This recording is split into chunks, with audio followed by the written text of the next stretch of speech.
नमस्कार, स्वागत है आपका इस खास पेशकश में। रोड्स एंड ट्रांसपोर्टेशन सेक्टर जबरदस्त लाइमलाइट में है। इंफ्रास्ट्रक्चर आज के ज़माने में अगर हम देखें तो इंडिया का फोकस बहुत ज़बरदस्त है और वही बैकबोन भी है अगर हम इकोनॉमी की बात करें। आज मेरे साथ खास मेहमान हैं जो कि secretary road transport and highways के यहाँ पर हमारे साथ जुड़ रहे हैं, श्री गिरिधर अरमाने साहब। सर, बहुत बहुत धन्यवाद आपका हमें समय देने के लिए। It's a pleasure to have you sir. And as I said, roads and transportation, ये दो सेक्टर्स पर जिस तरह से फोकस हमेशा रहता है, हर साल बजट में आप देखिए सबसे ज़्यादा एलोकेशन यहीं पर होती है। तो किस तरीके की डेवलपमेंट्स रही पिछले कुछ महीनों में और आगे अब कैसे ट्रैक्शन दिख रहा है, क्योंकि जो डिफ़िकल्ट पीरियड था, एक तरह से जो कोविड की सिचुएशन थी, वो in many ways is kind of behind us. So कैसे गेयर अप कर रहे हैं हम आगे के लिए? Thank you. Actually, COVID was not a major problem for us. Ministry of Finance had made so many concessions for the contractors in this sector that in fact the Atmanirbhar package given by Finance Ministry has helped us to speed up the progress of the highway sector during the COVID pandemic. But the heavy monsoon which happened across different parts of the country. Yes. That has caused some disruption in the highway construction. As you know, when there is a rain, we cannot lay the road for next 1 week, 10 days till the moisture evaporates. That has slowed down the highway construction a bit. But otherwise, we are on target. So far, 5,500 kilometers of the 12,000 kilometer target has been completed. In the remaining portion also, most of the work is done. And in the remaining 4-month period, I am confident we will be able to achieve 12,000 kilometers. Okay, तो काफ़ी speed up होगा काम अगले 4 महीने में, जिस तरह से आप कह रहे हैं कि आप कंप्लीट कर लेंगे जो टारगेट दिया गया था, despite the challenges of rains and floods that we saw. Sir, जिस तरह से डिमांड्स इस सेक्टर की हमेशा रहती हैं, and there is quite a lot that the government is been doing for the players also to participate in a big way. Tough challenging situations भी रही हैं, तो मैं सबसे पहले आपसे ये जानना चाहूँगी, क्या सेक्टर के लिए कुछ बड़े अनाउंसमेंट्स, कुछ उम्मीद रखी जाए? क्या मांगा गया है from the sector that should be addressed in this budget, sir? We have been very fortunate. Finance Ministry has been treating highway sector, in fact all the infrastructure ministries, with a lot of care and attention. So last year also, if you know, overall budget grew by more than 25%. And the capex increase was almost 37%. The same case last year also. So incremental increase in the allocations to this sector have been quite good. And we are expecting similar trend this year, that highway sector and other infrastructure ministries will be given very great importance in the budget. In fact, the National Infrastructure Pipeline has provided us a multi-year framework to make the allocations in the budget as well as otherwise. So I am very hopeful that this budget also will be very good for the infrastructure sector in India. Okay, this budget also would be good for infrastructure sector. Focus हमेशा ही रहा है और आगे भी रहेगा, आपको उम्मीद है। Specific demands जो इस सेक्टर के लिए अभी भी प्लेयर्स लेकर आते हैं, बहुत कुछ सरकार ने किया है, बट और कुछ हो सकता है sir? Any room for further relaxations? Actually, relaxations wise, if you see, last year was a phenomenal budget. Soon after the budget, we had a very detailed discussion with all the stakeholders. Right. The developers, contractors, concessionaires, and the people who collect the tolls. We had a very detailed session with them. In fact, Honorable Prime Minister himself inaugurated the session. The Finance Minister interacted with many of the investors. Based on their demands, we have made several requests to other ministries, like the Forest Ministry, the state governments, and also the other ministries involved in the clearances and permissions. So all the reforms which the developer community, the industry has demanded are either complete or in the process of completion. So this budget will see the culmination of that effort, whereby ease of doing business has been brought to its peak level. So the concessionaires are happy with the changes we have done in the model concession agreements. Correct. And also the project pace has improved because environmental clearance process is now automated. Similar thing is being done for the forest clearances. And the land acquisition process has been smoothened. Now we are taking up the projects only after we acquire at least 80 to 90% of the land. Okay. Which means that litigation due to non-availability of land will disappear. Okay. These are the main things which were demanded by the contractors. Apart from that, the tax benefits given to the InvITs also have given a boost to the investing community, and we have seen the result. Sure. Recently we raised 8,000 crores from the market, and this is a good augury for the Indian industry. Okay, sure. I'll come to InvIT sir in a bit, but Bharatmala project और उसका progress कैसा दिख रहा है, किस तरीके की activities वहाँ पर हैं, क्या response मिला है आपको sir? Bharatmala is at its peak level of implementation now. Total sanction was for 34,000 kilometers. So far we have sanctioned around 20,000 kilometers. Out of that, 7,000 kilometers is already completed, and another 1,000 kilometers will be completed by the end of this year. So remaining 10,000 kilometers will be sanctioned in next 2 years period. Okay. And the entire stretch, 34,000 kilometers length, will be awarded before the end of 2024-25. Okay, sure. So it's progressing well और peak पे है जैसा आप कह रहे हैं activity in terms of the pace at which it's going on. So funding situation इस वक्त कैसी है? One of the big areas of concern at one point in time was the funding. Projects complete नहीं हो पाते थे because funds का issue था. The money that was supposed to come to the contractor would not come in time, etc. तो वहाँ पर क्या दिक्कतें दूर हो चुकी हैं पूरी तरह से? Funding was in fact never a problem for Bharatmala. Not for Bharatmala, for National Highway construction. The basic problem was of the bankers lending to the concessionaires. Because of the bad experience during the 2012 to 2015 period of the bankers with the contractors, there was some hesitation among the bankers. True. So recently Honorable Prime Minister addressed all the bankers. We had a very detailed session with the banking community. All top bankers attended it. Before that, we did several preparatory meetings with the bankers and brought in the changes in the model concession agreements, which will help both the bankers, the lenders, as well as the contractors to ensure that there is no litigation, there is no non-performing asset stuck because of the procedural problems. So in a way, we have addressed the issues of the bankers. We hope funding by the financial institutions will also ease up much more in the coming financial year. Okay, but you think, sir, यहाँ पर थोड़ी काम करने की ज़रूरत है because जब भी हम बात करते हैं companies से भी somewhere banks are not willing to lend to this sector, obviously because once bitten twice shy. But अब confidence बढ़ा है और कितना allocated funding जो थी उतनी utilize हुई है? Yes, this year we are planning to raise around 33,000 crores through private investment. Of this, 80% will be coming from the financial institutions, because if 20% is the equity of the contractors, 80% from the banks. 80% has to come from the bankers and other FIs. So I am confident this is going to come through this financial year and next financial. How much of it has been done, sir, so far? So far, at least 50% has been approved, and at least 40% would have been mobilized by now. अच्छा, 40% mobilized हो गया होगा out of the 33,000 crores that you're talking was allocated for this year. Okay, sir, NHAI, important institution. अभी currently debt situation कैसी है वहाँ पर? क्या है आगे के plans? किस तरह से जो arbitration, projects, the claims that are to be settled, वहाँ पर क्या हो रहा है sir? NHAI was basically set up for the viable PPP projects. Correct. So they don't take up any project which is not viable on its own. Wherever it's unviable, the ministry will provide the backup. Ministry will provide the VGF, viability gap funding. So as an institution, NHAI has no debt problem. Their debt looks huge, but their assets are also huge. The amount of toll revenue they are collecting this year will be around 35 to 40,000 crores.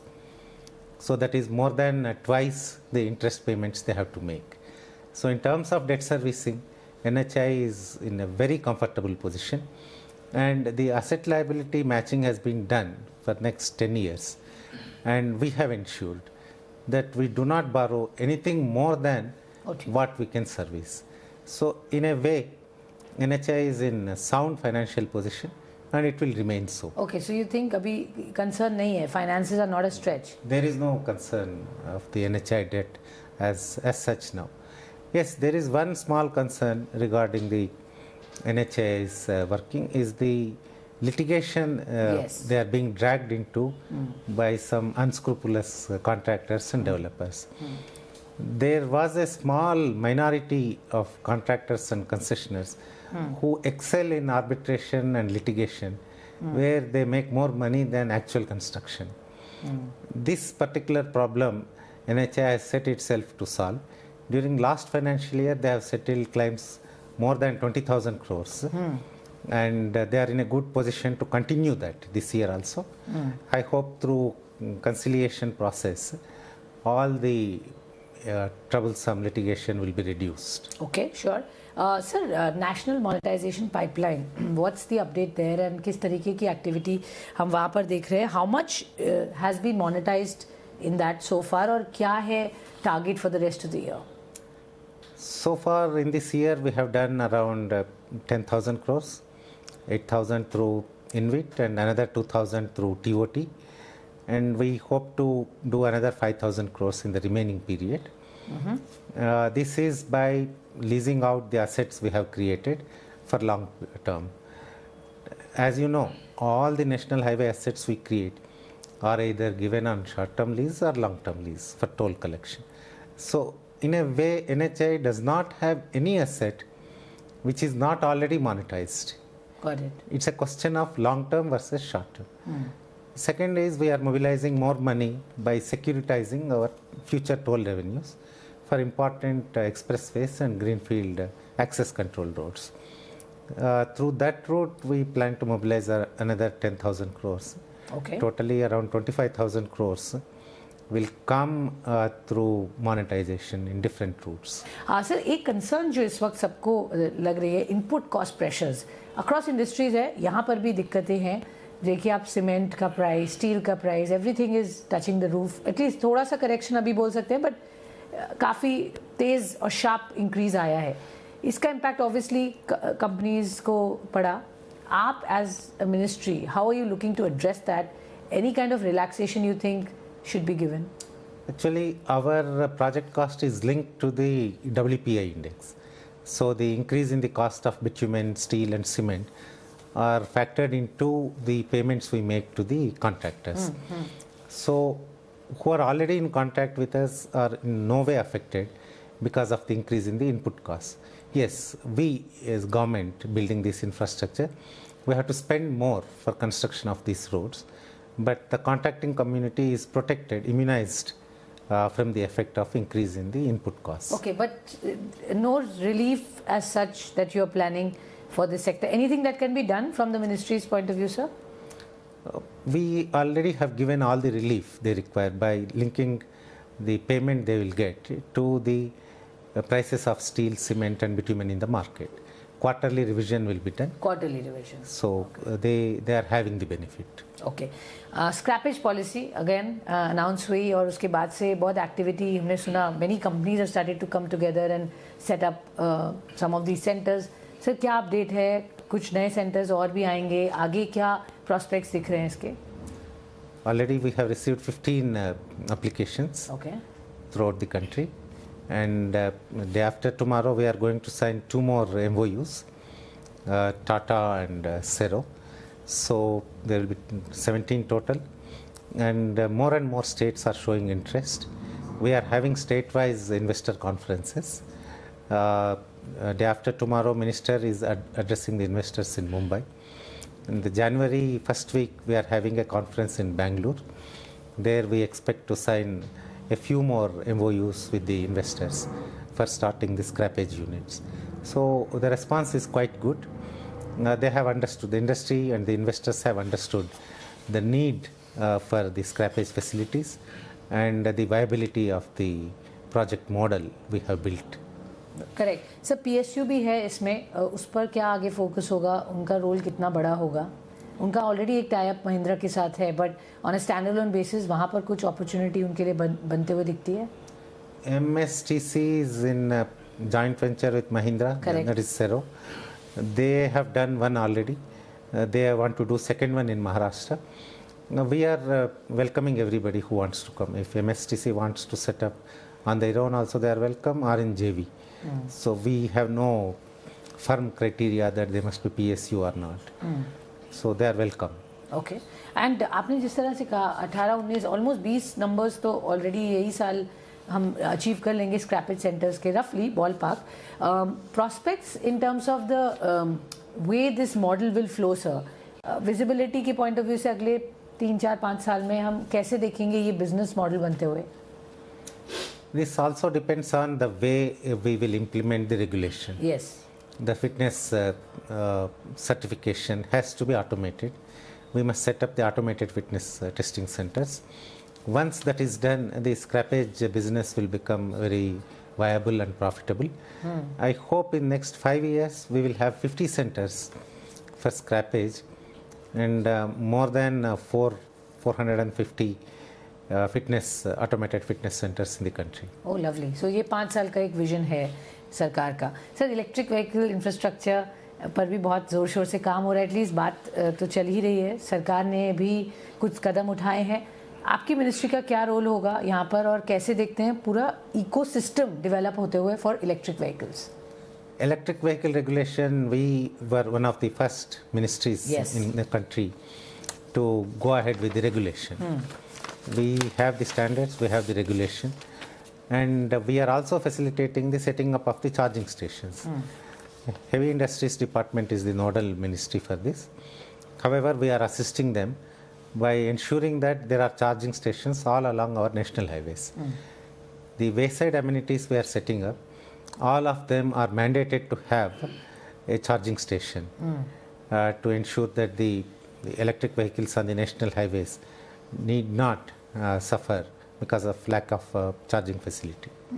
Okay, charging facility of course एक बड़ा रूप है for this entire setup, but कुछ specific allocation funding जो already थोड़ी तो की गई है, but और प्रावधान बढ़ सकते हैं उसके? The subsidy for the charging stations will come from DHI, but we are doing it in a PPP mode. The private sector partner we have to set up the wayside amenities may avail the facility from the Heavy Industries Department for this purpose. But we will not give any subsidy to promoters for this. Sir एक चीज़ हमेशा कहा जाता है कि public infra spending होगी उसके बाद private capex kick off होगा, बट अभी तक हमने एक्चुअली ऑन ग्राउंड बहुत ज़्यादा एक्टिविटी वहाँ नहीं देखी है. While the hope is always that it will now start happening.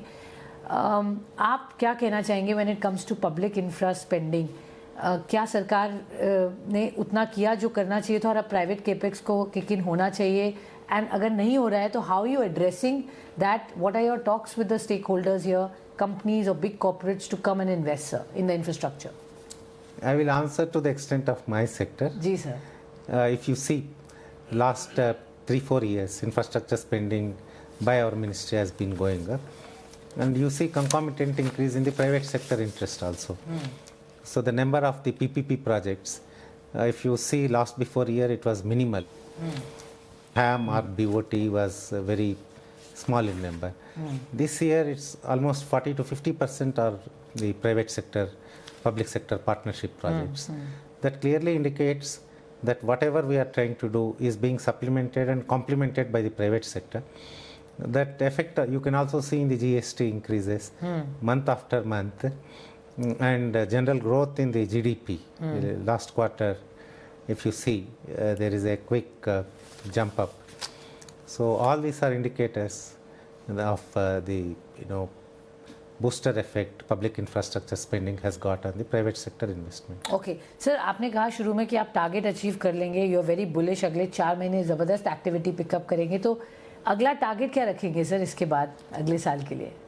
See, our target may not change numerically much, but in terms of quality, We will build more expressways, 8-lane roads, 10-lane roads.